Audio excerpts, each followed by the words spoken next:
Hey, you guys. Welcome back to Listening Lounge. I'm your host, K Free. Today, we are sitting here with the legend, ATL's finest, Baby D, as y'all know him.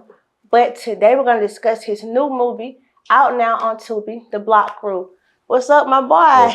What's cracking? How you doing? Good. Thanks for coming on the show, man. Thanks for having me, How life been going? It's been going good, like you said, working on new movies, trying to recreate myself, and just make a new identity for myself. Yeah. So it's going. Definitely making a new identity, because who thought you would be doing movies right now, right? Hey, who thought I would be rapping? Right, that's true, that's true. You know what I mean? So, yeah. So you trying to turn your boy, so they trying to turn me into a movie star. So we just, we put out one movie called Smoke Out. That was one that's doing real good on YouTube. So that was kind of low-key got me into the movie thing. And now we got The Block Crew. The Block Crew. Yeah. Smoke Out on YouTube. Yeah, it's over 1 million views. That was like one of the, we did that kind of like last year, I think. Okay. Yeah, but it's doing pretty good. The same people was in the same film? Nah, well, some of the people, but it was shot like the Block Crew film was shot by our production company, SOC Production. So we did reach out to, like my dog 16, he was in the movie, but now he is in the Block Crew. You see what I'm saying? I mean, he in the Block Crew movie, but he on the gutter side, but he the leader of the gutter side. But he's still in the movie. So, it's like one thing about movies, you never get too old to get into movies. That's right. You can always play a role. It's a role for everybody. All day. So, fun fact y'all know is that I met Baby D, or Donald, when I was 8 years old at Tilson Elementary. Same school. And now look at this man. This man got music. He was with Oomp Camp. He stood beside Lil Jon, Trioville. ATL.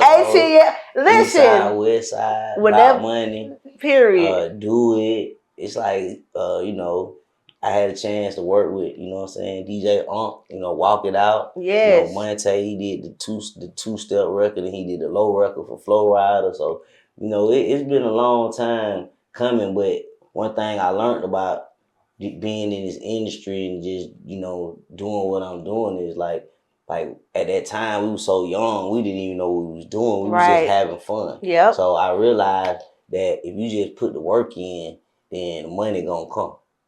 You know what I'm saying? So before the fame, who was Donald growing up in Atlanta? Well, before the fame, I always been famous. Hey. So see, that's the difference. It was like I was getting trained for this without like a Mr. Miyagi type situation. Right. I was getting trained, but I didn't know I was getting trained. Like when I was in elementary school, you might remember I played the violin. Yes. You see what I'm saying? I do remember that. I said in the first chair the violin. Right, on the stage in the cafeteria. Yeah, so I played the violin. So then once I went from playing the violin, I said the first chair the violin, then I learned how to play the upright bass. I just started learning how to play everything. Music was just, it came to me quick. Then when I got into high school, I went and I played in the band. So now I'm in the band. I'm the section leader of my section. You know what I'm saying? So it was like that was another thing. So now I go from the music, and this whole time I'm still listening to like rap music. Rap has it. When I was coming up, we was listening to like Kilo, Raheem, MC Shadi. It was all about, fast music, Skating Ring, Planet Rock, Set It Off. So rap, NWA, Too Short. So it really hadn't gotten to the point it is now. You see what I'm saying? So it was like we had to record the rap stations on the tapes and stuff like that. So we'll learn the songs, it wasn't on the internet, stuff like that. So y'all got it good right now. We never knew, like I said, once again, we didn't know that it was gonna be this big. You see what I'm saying? So at the same time, I'm in the culture of hip hop. You feel what I'm saying? So then when I go and in my path, I wanted to be a chef. You see what I'm saying? Yeah, so you didn't know that. You want to cook in the kitchen. Like he cooking on stage and on the movie scenes. Like he cooking different ways. Yeah, that's what I'm saying. So I wanted to be a chef. So as I was working at JR Crickets right there on Candler Road. No. I was working at JR Cricket. Love it. So I'm working in there, you know what I'm saying? Once again, I become the head chef in there, you know what I'm saying? I'm running. Then I was just looking up like how much chefs make. So at this time, you know, chefs was making like, you know, they was making hundreds of thousands a year, you know, personal chefs, you know, culinary art chefs. That's what I was going to go into. Yeah. So then while I was going through that journey, you see what I'm saying? So then I met DJ Smooth. You see what I'm saying? DJ Smooth for the J Team, you know what I'm saying? The City Boys. So then when he came. So as I'm training him, he telling me about, you know, DJing and, you know, how he be going on the road and all that. And that point in my life transitioned me to be a rapper. Because at that point, then I was like, all right. He was like, man, you know, I teach you how to DJ. I was like, all right, come on, let's go. Just went on the road with him. And it was over. It was over from there. Man, that is crazy. I got the music bug. So what was the Atlanta scene music like when you first started compared to what it's like now? I mean, I know you mentioned a few minutes ago how, you know, we listened to Right Hand in the Dream and Kilo, but what was it like for you being, like you said, so young, coming into that industry? Well, one thing I learned about music and I learned about clothes and I learned about life. You got a 5-year span. So after 5 years, it's going to change anyway. Now, music has changed. The cars have changed. The phones have changed. The whole way we interact with people. That's true. Has changed. But one thing that hasn't changed for Atlanta is that we have always been creators and innovators. So anything we kind of do, it's gonna lead the pack. You know what I'm saying? So it's like we been like back in the day, we was doing the same thing. Yeah. Same music scene, controlling the vibe now. That's true. At one time, we did have everybody really against us. You see what I'm saying? We had the North going against the South. We had the West Coast going against the South. You see what I'm saying? But what they don't understand about the South is the South got many parts. You got Texas, you got Florida, you got Alabama, you got come from Tennessee, you got the Carolinas, you know what I'm saying? You got so much that come with that. So once we realized and once everybody else realized that we got so much flavor down here, we can come this way, we can come that way, we can come this way, we can come that way. It was like, we was just unstoppable. Yeah. And then we started coming with the dance craze. So now it's like anytime we make up a dance, the bankhead go all the way back to the bankhead bounce. You know what I'm saying? And they still doing the dances to this day. To this day. Then you got the Soul Boy, then you got to walk it out. And like even to this day, take me through it. All the eat up there, like you see, it's just worldwide. Like you see NFL football players doing that, you know what I'm saying? Basketball players all started from the bounce. Right. You know That's crazy. That's crazy. So that's why when people be, always trying to say new Atlanta, old Atlanta and all that, you know what I'm saying? Nothing's gonna stay the same. We can't stay the same. You know? But one thing about Atlanta that hasn't changed, new or old, is the creativity. Absolutely. Yeah, absolutely. All right, so let's talk about you being with Trillville. Now I remember, I think it was LA. It was you. I'm trying to think. Was it George? Was he a part of Trillville too? I don't remember because Trillville, they were from Decatur. You know what I'm saying too. You know what I'm saying. Me. We all growed up together. Trillville. You know what I'm saying. Lil John. You know what I'm saying. Me personally, I was the Oomp Camp. You know what I'm saying. Okay. So the Oomp Camp, me, DJ Monte, and all them. DJ Monte, what the hell you at? And DJ Oomp, the whole squad, Big Oomp, DJ Jelly, and all that. So I crossed. So I had my own way. These Trillville and other artists, they came like up under me. So you know what I mean. They always pay homage. You know what I'm saying, to see them doing their thing. Absolutely. You know what I'm saying. And they always pay homage to me, even to this day. We still cool. I still holler at Don P, all of them every time. Goldmine when I see him. Shout out LA. When I see him, you know what I'm saying, I always stay down and holler at them, you know what I'm saying. So, one thing about when I was doing music, it was about, putting my side on. It was about representing for the city. You know what I'm saying? It wasn't even about nothing else but Decatur, East Side, Atlanta, ATL. It's like, because folks, like I said, folks, at that time, we didn't have a voice like we had. We had Outkast, you know what I'm saying? But once again, music started to change after that era. You know what I'm saying? So it started to switch over to the crunk. You know what I mean? And we was more like the voice of the hype music. You know what I'm saying? They had 3 6 Mafia coming with the DJ Squeaky. You know what I'm saying? Like all the Criminal Minds. We had all them coming from Memphis. You know what I'm saying? So everyone. yeah, coming to the A. so we did, and that evolved into something else. It's like a growing plant. Did you realize how big your music was becoming?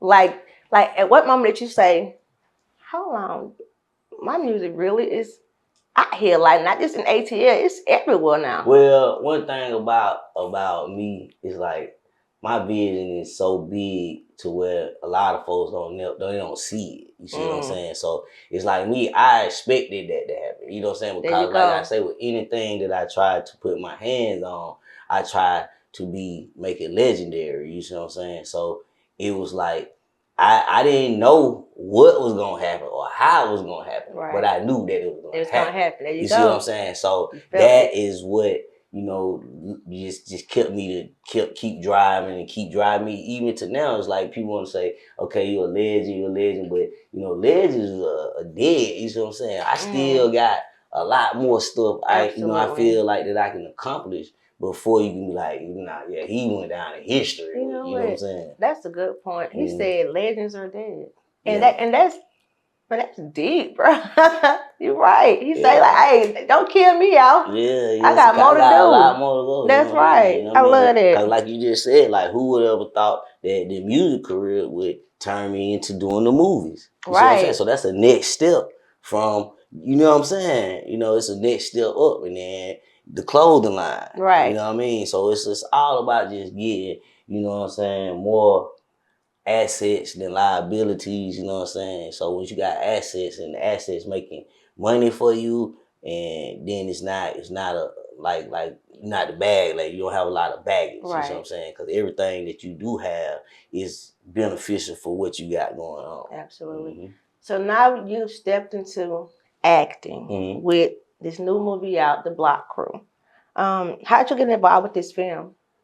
Well, basically, you know, my dog Banks, Mr. SOCE, he came to me right after we got done doing the smoke out, and he was like, you know, you want to do a movie, but the Block Crew was originally a cartoon. So it was really a cartoon. So once he said, you know, let's turn the cartoon into a movie, I was like, well, you know, I'm down. So me and him got together.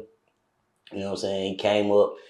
I went and got a couple. I went and got Piranha. You know what I'm saying? Preston, the writer. I went and got Lens. You know, Lee K. I went and got Everyday Sunny. And I went and got Jason, 16, and Tello. You know what I'm saying? And I just basically started with that core group. And then we reached our hands out to our other networks. You know what I'm saying? Got One, got Mob. You know what I'm saying? Got Evolve Film. So now I basically created my own production company. You see what I'm saying? So with my production company and with the idea, start using the locations. I start utilizing my resources. So that's what, you know, that's how we really put it together, you know what I mean? And I learned from the Oomp Camp recipe. You know, if you do a lot of your stuff in-house, you know what I'm saying, you get all the, you know what I'm saying, you got more control, first of all, of what you're doing. And then you can control the money. You know what I mean? Because it all boils down to money. It's the music business. 95% business and 5% fun. You see what I'm saying? So you got to know it's business. You know what I'm saying? The record business, the movie business. Everything ends with business. You feel what I'm saying? So, like, once I realized, you know what I'm saying, on the business side, how to keep this thing running and rolling, then I just did it. Everything in-house, did the music. You know, I did all the music for it. You know, every artist that you hear on there, though, like my artist, you know what I'm saying? So it's like everything is just done in-house. And it's like doing a visual album, kind of, sort of. It is. But, you know, it's like it's just you doing movies. And as artists, you know, that's when people say you're an artist, you know what I mean? Like you might say I'm a rap artist, but the key word is an artist, because I'm an artist, and my goal is to paint a picture. You feel what I'm saying? So the canvas is blank. If it's a beat, if it's my idea, I'm trying to get out, you know what I'm saying, to the world or whatever, or something I see. It's like my job as an artist is to paint it for the world to see. You see what I'm saying? So that's just, it became a part of my artistry, and it wasn't as hard as I thought it was gonna be. Yeah. So I watched the movie, The Block Crew. But for those who haven't seen it, let them know what role you played in this movie. I'm Block Boy, you know, aka the leader of the Block Crew, and you know what I'm saying, I just, you know, guide my crew, man, try to get them through, you know, help them change their life, you know what I'm saying, because they all wild. Everybody in the crew, you know what I'm saying. The whole crew wild. Yeah, so I gotta watch it. I just try to be the level-headed one. I'm wild too now, you know what I'm saying, but I know when to quit and then chill, and, you know, I try to move a little more strategic because I'm trying to push the brand. Right. You know what I mean? They're more like, man, the brand ain't making no money right now, dog. Right, let's do other stuff. I know. I seen the movie. You know what's going on, so I don't want to spoil it. Right, I don't want to spoil it either. It's on Tubi, Apple TV right now, so you can go watch it. You know, check it out. Definitely want to watch that. We just got added to overseas, so we good. Other That's countries. What's up. We're watching the other countries. Big shouts out. So was acting harder or easier than you expected it to be? Well, how long wait? Because you did a great damn job. Thank you. It seemed like it came so natural for you. And that's crazy that you said it, because everyone who is in the movie, that's how they act in real life. Okay, because I'm like, is this rehearsal? They just flowing with it. No, that's how they act in real life. So that was another secret, you know what I'm saying, to basically making the movie believable, because the people, that's how they act in real life. All you gotta do, like if I was to get you and I say, okay, I'm gonna have you in the movie playing interviewer. You know what I'm saying? I'll do it. You see what I'm saying? Well, you like Today Live, you could play that role because you do that anyway. Right. You see what I'm saying? So it wouldn't be hard for you to do. All you gotta do is just do what you do daily. So yes, everybody in there, you know, is natural. They acting natural, you know what I'm saying? Everybody you know, that came and supported, you know what I'm saying, from Jada Royale, from the detectives, you know what I'm saying, to everybody that came through, you know, they did their thing. And I really appreciate them coming to show up and show out, not even knowing where it was gonna take us. You see what I'm saying? But now, like we were just speaking of, it's just one. This is one step to the next step. Absolutely. You see what I'm saying? So I really appreciate them. So do you see? Well, of course you do, but do you see yourself doing more films in the future? Yeah, most definitely. Well, we got a couple of things in the work, a couple of sitcoms. Not sitcoms. We got a documentary that we're working on. One of my friends, he just came home. His name Young Bleed. So we about to do his documentary. Okay. And also we're working on a comedy show. Okay. You know what I'm saying? With P. Brown, she hosting it. We got a bunch of like local comics, kind of. I love it. Like a comic view feel. You know what I'm saying? So we're doing the comic. Then we got the performances at the end. Okay. So we got that coming. We're gonna do a cartoon, because we talked about the cartoons. That's how I started. We gotta do the cartoon. And part two. Part two of the Block Crew. I can see it. Yeah, I'm excited for you. Two. So you know, that's really my main focus right now. The part two, and also we're gonna tie the music in with the movies. So we about to get ready to shoot a video and drop a soundtrack for the movie. You see what I'm saying? So you know, we trying to take one step at a time. It ain't been that long, so we gotta just slow roll it. We don't want to get too excited. You know what I'm saying? So I gotta do one spoiler for the movie. Okay. So in the movie, you was pushing a clothing line. That's something that you are doing now or in the future? No, well, actually, that's real life. This is actually one of my bags for my clothing line. Okay. So you can feel it. You know what I'm saying? Genuine leather. Oh, that's nice. That's heavy too. Oh, that's real nice. It's real. So you know, we got socks, shoes. What does this say on here? SOCE Productions. SOCE Productions. So that means Swag Official Clothing Empire. I like it. Yeah. So, this is nice. Yeah, so you got the zipper in the back. Okay. Yeah. You know what I mean? So the same people who make like Gucci bags, Louis bags, they make our bags. You know? Okay. So we got the best quality bag. You know now, are these out now? We can purchase those now? You can go online to SOCE.com. SOCE.com. Yeah, and you can purchase them. But right now, it's like more You know, we just trying to build a brand because the brand is already big in Dubai and overseas. So it's like we just basically trying to bring it to the States. To the States, right. So you only have bags or you have clothes too? Some black bags, clothes. I should have wore shorts. We got short sets, socks. Remember I told them socks, hats, wristbands, basically everything you can name. And next time I come back, I'm gonna bring some gear. Okay, bring me some gear. Right. Yeah, so I'm correct. It's only for men right now, right? Yeah, right now we only doing a men line, but it's kind of like some of the stuff could be unisex. Okay. You know, it just depends on your mood for the day because we have t-shirts. You know, you might want to be on a t-shirt type of day. There we go. And if you got fashion, you might see the t-shirt and want to cut it up and make it to something else. You see what I'm saying? So it's all about how you feeling. You know, it's with everything. It's just clothes. You know what I mean? We just trying to just basically like just push the brand like we doing in the movie. That's push right. the brand. Get these folks to just get on something new, you know what I mean? And, you know, just switch it up sometimes. Now, the block crew coat y'all had on, that was hard. Yeah. Like, it was made by the same clothing line. Yeah, man. Man, y'all gotta go look at that. And then even the soundtrack, it was one song on there, a female in the first beginning of the movie. Oh yeah, that's one of my artists. Her name is Princess Talia. She's an R&B singer, and then Leak, AMG Leak, he went rapping on the verse. Yes, yeah, but I like that song. We about to get ready to work on their projects. Where you know AMG Leak, he'll be YouTube star, and then you know Everyday Sunny, he like a celebrity barber. You know what I'm saying? He done cut everybody hair like Lil Baby hair. He done cut.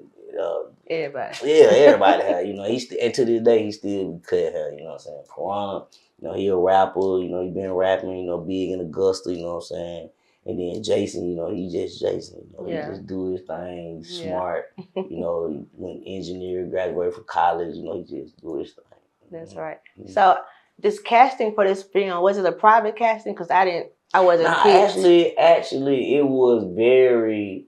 We made it very public, and that was a way that we got so many people because it was public. Like we just was blasting it out, like the club scenes. You see that there wasn't an open club. We had to get all them people in there that night. You know what I'm saying? Like it was a lot of like when people see movies. Like you said, we got to make it believable. So we can't have 5 people in the club. You know what I'm saying? We got to have a packed club. We got to have a strip club. It's like everything has to be believable, from the people walking out the gas station, the pumping their gas, the cars that's in the gas pumps. Everything has to be set up, and that's the behind the scenes part that a lot of people, you know, don't. It's hard to pull off, but it can be pulled off if you know you got enough people. So we had the auditions publicly. So a lot of folks came and showed out. A lot of folks missed it. You know what I mean? But part 2 about to come out. I was gonna say, so you when the next casting gonna be? Well, right now, you gonna have to just get in with me on my IG at baby_d_AMG. AMG. Okay, at BABYD _ capital AMG. All right, and just send me your Instagram, and what I do is I started a group meet link so that all the cast and crew that wants to be a part of part 2 can just log into the group meet, and then what we do is we send out the dates, the times, and we're gonna send out the scripts, and like people can pick what roles they want to kind of